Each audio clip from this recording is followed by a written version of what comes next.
Hi guys, welcome back. Thanks for being here. So, I just got done listening to the latest podcast, and it is for season 2, episode 2 of The Truth Doesn't Make a Noise. Now, I keep wanting to say the truth doesn't make a sound, so I'm not sure if there was a particular reason they named it and said noise instead of sound, but that's just me. So, let's get into it. The opening sequence, one of Lucas's patented, thought provoking, poetic lines, and the emergence of seeing Dan not be evil for a second. It's kind of weird. And here we come with Nathan asking his questions. I like the lighthearted, so do you totally regret all that brother stuff? Absolutely. Brooke being Brooke, looking for guys, trying to get a wounded Peyton. They're both wounded, but back into the game because boys are important. And I totally did forget that Lucas found Trick. I always forget that too.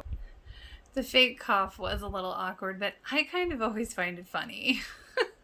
I love that they just go along with thinking, letting him believe that they know what's in the letter and they didn't read it, but he's like, he doesn't know that.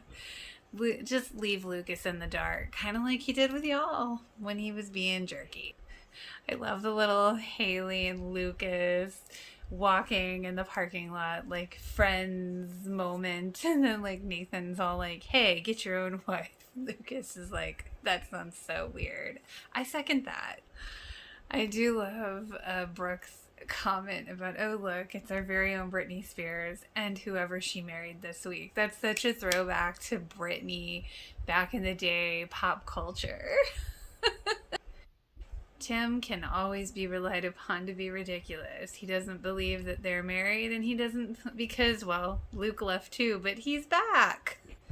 Ooh, the moment with Haley and Deb was very short, but it was a lot to unpack there. I mean, Deb is speaking from her personal experience, and, she really does have that personal reference, but she has it from a bad perspective. And it's like, I feel bad for Haley because it always just kills me how 180 Deb goes and how she gets really angry. Of course, this is her own guilt, with Dan being in the hospital and almost dying. And I do like it when she's like, Nathan's father almost dies and you have a party. It's like so ironically funny for just because he's Dan and everyone was like, oh yeah, we hate you, die. And then it's like he almost dies and like, oh, we're sorry. So it's just, but they said that on the podcast. There's a lot of projection from Deb, especially to Haley. But, it's almost like it's like even at the end, she's like, you ruined my son's life and your own. And I know this from personal experience. So it's very much unresolved issues that she's projecting onto them for sure. I like that Brooke is the one to broach the question, what do you think was in Lucas's letter? And oh, burning CDs, that takes me back. Skills, always the voice of truth and reason. He gets right down to the point. Always got to have someone like that in your life. Okay, I love that Nathan went in there and stood up to his mom about what she said to Haley. That was a very, like, hell yeah kind of moment for Nathan. But oh my god, when Deb says, yeah, why don't you? Dan doesn't know. You're such a man now. You tell him. The news will probably kill him. And believe me, the guilt from that will stay with you longer than Haley. Like, wow. Here's the interesting part about this turn with Deb and her personality. It kind of, in a way, to me, shows why her and Dan possibly one of maybe a underlying subconscious reason why her and Dan got along and stayed together as long as they did, because she definitely has a mean streak in her, much like Dan. Dan just plays on his more. I love Haley's parents. I swear they remind me of the parents from Easy A. Like, They're so great. They just know what to say, and they really gave her the reality check, but it also really shows why she is the way she is, I think, which she's so level headed and grounded because she saw that kind of thinking. Yes, they're different, but they have a very rash, reasonable way of thinking in a very circuitous way, but still, nonetheless, it comes out the same. So I love her parents. And here's a question. Haley's mom told her that the dog threw up on Mr. Waffles, the teddy bear. So I have to wonder, why would you keep it? Did you not wash the teddy bear after the dog threw up on it? Or was this one of those subconscious, hey, it's time to grow up, put away the child's toys? Although I love my stuffed animals. I don't know if you should ever have to let go of certain things. It's just it's okay to I love plushy things. So I don't know, it's like a mind fuck to me. I agree with the podcast. It was definitely a different kind of energy between Keith and Karen this time around. But that's normal when, something that was always there. It's like a safety net goes away and then comes back, and you really do see them in a different light. Oh my god, spin the body. How funny. I swear, no one throws a party quite like Brooke and Peyton because that artwork and the creativity of the pictures and just the wedding board, like, love it. Nathan going to see Dan. Dan Scott actually knows how to apologize. Wow, headline news. And then he's just like, and then, Nathan just tells him, hey, I got married. Are you trying to give me another heart attack? No, that's what it is. Good for you, Nathan. Of course, Dan is projecting onto Nathan just as Deb projected her issues onto Haley. And then when Dan asks Nathan to ask Lucas to come see him because he'd really like to see his brother. I'd really like to see your brother. Is it like the first time he ever refers to him that way? I believe it is.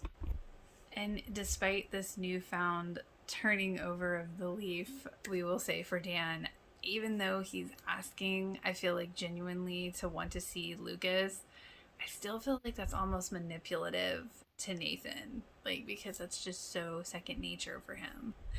I love that Karen does the fake ID picture thing. And then Lucas is all like, oh, Dan wants to see me. And she's like, way to bury the lead. They're just like, they feel like teenagers just having a conversation in that moment. I always love Keith and Whitey's relationship. I feel like Keith is the only one that can somewhat get through to Whitey, but then he does skillfully kind of dodge. But, everything he says about Dan being his brother, then Keith tells him why Dan doesn't want to see him, and Whitey's just like, ooh, forget everything I said.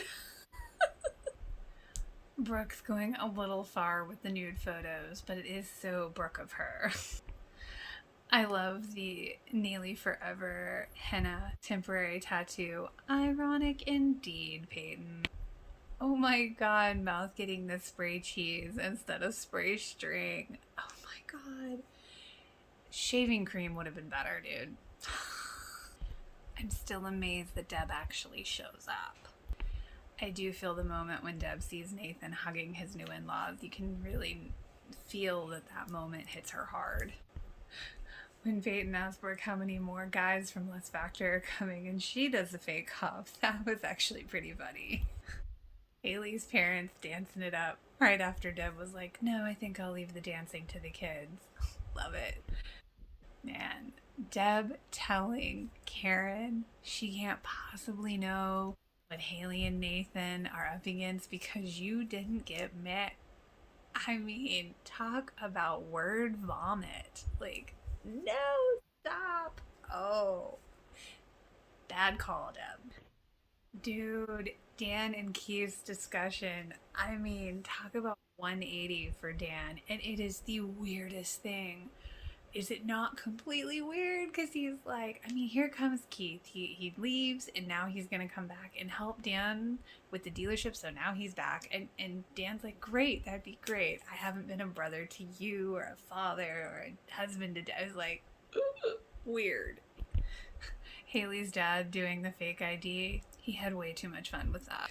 And of course, Haley's parents are like, hey, we're selling our house and bought an RV and we're going to go around the country. The guy in the kilt. That's all I'm going to say. Coach's gift of his wife's baby blanket is so funny because she's like, I'm not pregnant. Well, you never know, he is a Scot. Why do people keep saying that? I love when Haley goes up to Brooke and is like, Brooke, I'm not pregnant. Stop it. I'm wearing a birth control patch. Hello. Once again, skills comes with the realness, and I just have to wonder, where were these knowledgeable, wise high school kids when I went to high school? Because I didn't have them in my high school. Did you? Keith getting a face full of silly string. The best. I kind of love that Lucas knows that the girls did not read his letter. I don't know. I kind of hate that Keith left his new beginning. And then Karen says it, you've given up a lot for Dan. And now he's like, oh, he deserves better. But that's because he saw Deb walk by. So guilt is a beast. And watching Deb meet Haley's parents is kind of cringe level. Like, just, ugh. Because it's like, did you forget how to be, like, just, polite? But I get that she's angry, but like her getting all on on Haley's parents was so crazy. But I love that Haley came in and just was like, hey, you're not going to dump on my parents. If you don't want to celebrate it with us, I don't want you here. And Nathan stood by her, and that's huge because I understand where Deb's coming from, but she was being a little petulant. Dude, Nathan saying that watching Haley ball out his mom kind of turned him on. I hope you were joking, bruh. And it's like seeing Dan and Deb, like, they couldn't stand each other. They hated each other. They were getting a divorce. He threatened her while he was dying, and now it's like, oh, we will get our son back together. Ha ha ha. Haley's parents' wedding speech, so cute. Okay, did anybody else get a little emotional when Lucas called Haley his little sis? We've already, he calls Nathan his brother, but then he calls Haley his little sis. Oh my god. And seriously, when Lucas says, prepare to be surprised about these two, no truer words have been spoken. Nearly forever. Remember how easy it was to delete things online when Peyton deletes her profile that Brooke made her? I miss those days. I love the picture, the before and after of Keith being all Keith, and then he has the silly string in his face and he's got this big old smile. It's so cute. And then he's suit and tie and in Dan's dealership. Let's the drama begin. Is it just me, or when Lucas shows up at the hospital and Dan's like, I'm glad you came, son, the look that Lucas has on his face almost looks like he wants to stab him or something. It's very, it's conflicted. We'll go with that. Okay, that's it for me, guys. Thanks for being here yet another week. I want to say hi to all my new subscribers. I love you guys, appreciate the support, and I will see you next week. Bye.